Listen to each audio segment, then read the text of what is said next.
नमस्कार, स्वागत है कृष्णा करियर इंस्टीट्यूट पर। दोस्तों, एएलपी एग्ज़ाम का जो है इसकी डेट आ गई है। इसकी परीक्षा का शेड्यूल भी जारी कर दिया गया है और नई वैकेंसीज़ की रिलीज कर दी गई है। तो इससे पहले वाली वीडियो में ऑलरेडी हमने आपको एएलपी की वैकेंसी के बारे में, उसके क्राइटेरिया, ऑनलाइन डेट, इन सब के बारे में बताया है। इस वीडियो में हम लोग जानेंगे कि एएलपी एग्ज़ाम का पैटर्न कैसे है, किस तरीके से आपको इस परीक्षा को देना है। तो जो नए स्टूडेंट हैं वो जान लें कि एएलपी का जो एग्ज़ाम है वो 3 स्टेज में होगा। एएलपी सीबीटी 1, एएलपी सीबीटी 2 और एएलपी साइको। अब सीबीटी 1 का मतलब है कंप्यूटर बेस्ड टेस्ट। एएलपी का जो पहला एग्ज़ाम है जिसे आप प्री कहेंगे, ये है सीबीटी 1 यानी कंप्यूटर बेस्ड टेस्ट 1। इसमें 100 क्वेश्चन आएंगे, 100 एमसीक्यू होंगे और 100 एमसीक्यू जो होंगे वो मैथ के होंगे, साइंस के होंगे, रीजनिंग के होंगे और जीएस जीके के होंगे। तो इन चारों को मिलाकर कुल 100 क्वेश्चन पूछे जाएंगे और 100 क्वेश्चन में से जो अप्रॉक्स मेरिट रहती है वो लगभग नियर अबाउट 65 प्लस रहती है। तो आप 60 तो मान के ही चलिए कि 60 के एबव ही मेरिट जाएगी। तो इसमें 100 में से 60 प्लस या 65 के क्रॉस भी मेरिट चली जाती है कुछ जगह पर। तो जो बोर्ड्स होते हैं उसके अकॉर्डिंग मेरिट डिसाइड होती है। तो अग्नि कुछ बोर्ड जैसे कि इलाहाबाद बहुत ज़्यादा डिफ़िकल्ट बोर्ड हो जाता है और वहाँ पे 60-70 के क्रॉस मेरिट चली जाती है। तो पद बहुत कम है, 6,696 पद हैं, 5,696 पद हैं समथिंग। तो उसमें अप्रॉक्स मेरिट जो है मुझे लगता है कि 70 प्लस ही जाएगी सीबीटी 1 की। तो यहाँ पर आपको ये याद रखना है कि आपका जो स्कोर होना चाहिए वो 70 प्लस होना चाहिए इतनी कम पोस्ट के लिए।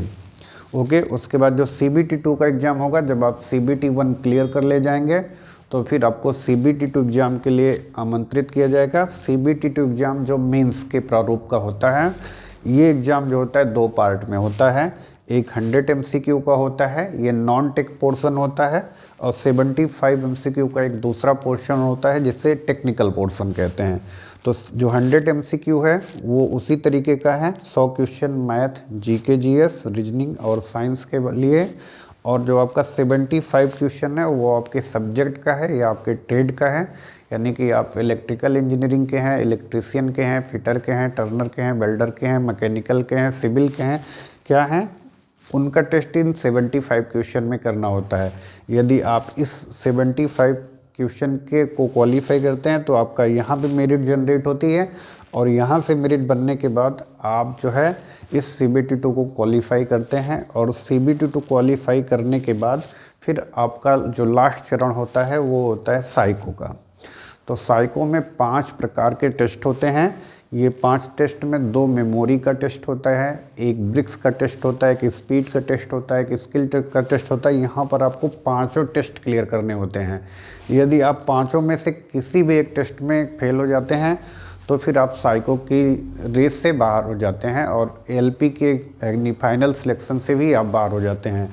तो यहाँ तक इस साइको में तो आपको 5 टेस्ट क्लियर करने हैं, लेकिन यहाँ पर जो है यहाँ से आपकी परीक्षा जटिल होना चालू हो जाती है। सीबीटी 1 में पिछली बार की परीक्षा में लगभग नियर अबाउट 1 करोड़ के आसपास स्टूडेंट पार्टिसिपेट करते हैं। और सोचिए मेंस एग्ज़ाम के लिए जो है जाते हैं नियर अबाउट 1 लाख या 2 लाख स्टूडेंट, यानी 1 करोड़ में से 1 लाख स्टूडेंट मेंस एग्ज़ाम के लिए जाते हैं। और मेंस एग्ज़ाम के बाद फिर जो फाइनली जितनी पोस्ट रहती है उतने के 10 गुना स्टूडेंट रह जाएंगे। तो यहाँ पर जितने टोटल वैकेंसी है उसके 10 गुना स्टूडेंट यहाँ पे पार्टिसिपेट करेंगे और जितनी उसका लगभग 1.5 से 2 गुना स्टूडेंट यहाँ पे पार्टिसिपेट करेंगे। ओके, तो आपको ये याद रखना है, यहाँ पे 2 गुना 3 गुना स्टूडेंट हो सकते हैं और यहाँ पे 10 गुना स्टूडेंट हो सकते हैं।